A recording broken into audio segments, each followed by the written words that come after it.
Assalamualaikum warahmatullahi wabarakatuh. Kenalkan, nama saya Gita Selvia Rahmadani dari kelas 10 ADP 5. Di sini saya akan menjelaskan kembali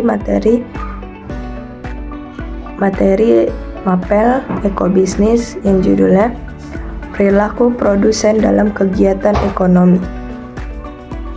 Kita akan membahas isinya. Pertama, pengertian produsen adalah orang yang menghasilkan suatu barang atau jasa yang mempunyai nilai guna untuk dikonsumsi oleh konsumen.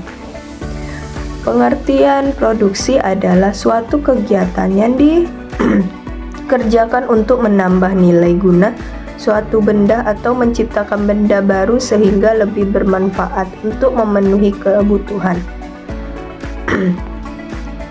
Tujuan produksi secara umum yaitu bagi konsumen memenuhi kebutuhan manusia untuk mencapai kemakmuran. Kemakmuran akan tercapai jika tersedia barang dan jasa dalam jumlah yang mencukupi. Tujuan produksi yaitu bagi produsen untuk meningkatkan keuntungan dan menjaga kehidupan perusahaan. Faktor-faktor produksi ada dua. Satu, faktor produksi tetap adalah faktor produksi yang jumlahnya tetap berapapun jumlah produksinya. Contohnya, mesin pabrik dan gedung. Dua, faktor produksi variabel adalah faktor produksi yang jumlahnya berubah tergantung jumlah yang diproduksi. Contohnya bahan baku dan tenaga kerja. Pengertian perilaku produsen adalah semua upaya yang dilakukan oleh produsen dalam menghasilkan produk yang berhasil dan efisien serta dapat diterima dengan baik di pasaran dan mampu menghasilkan laba yang besar. Teori perilaku produsen adalah sebuah teori yang menggambarkan perilaku produsen dalam menghasilkan produk barang dan jasa. Faktor dalam produksi. 1. Produksi dengan menggunakan satu variabel bebas. Kombinasi penggunaan satu variabel bebas dapat diterapkan di bidang pertanian, yaitu variabel bebas adalah manusia, tenaga kerja. Variabel tetap adalah tanah dan mesin.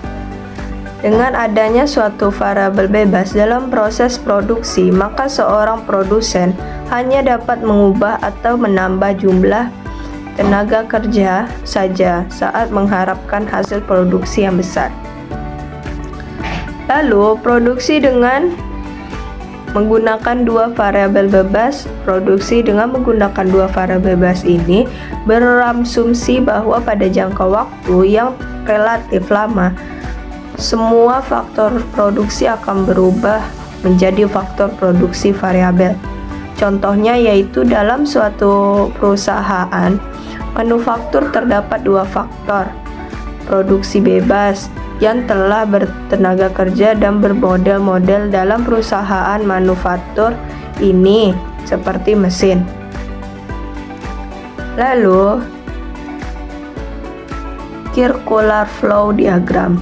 Satu, peran pelaku ekonomi. 1. Rumah tangga konsumsi atau berperan sebagai penyedia faktor-faktor produksi. 2. Pemerintah. 3. Masyarakat luar negeri. 1. Diagram interaksi antara dua pelaku kegiatan ekonomi, yaitu rumah tangga produksi berperan sebagai penghasil barang dan jasa serta pemakai faktor-faktor produksi yang ditawarkan rumah tangga konsumsi.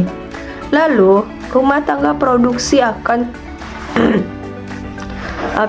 kepada rumah tangga konsumsi berupa gaji upah maupun uang sewa atas pemakaian.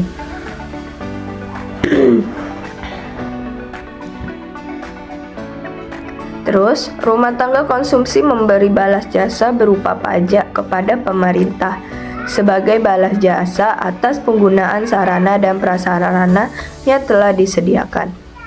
Diagram interaksi antara empat pelaku kegiatan ekonomi masyarakat luar negeri. Dalam diagram interaksi empat sektor memilih berperan sebagai berikut. 1. Mengimpor barang-barang hasil produksi rumah tangga produksi. 2. Menyediakan faktor-faktor produksi yang dibutuhkan rumah tangga produksi melalui kegiatan impor yang dilakukan rumah tangga produksi. 3. Mengekspor barang-barang hasil produksi rumah tangga konsumsi. 4. Menerima ekspor faktor produksi dari rumah tangga konsumsi. Sekian penjelasan materi dari saya. Saya pamit undur diri. Assalamualaikum warahmatullahi wabarakatuh.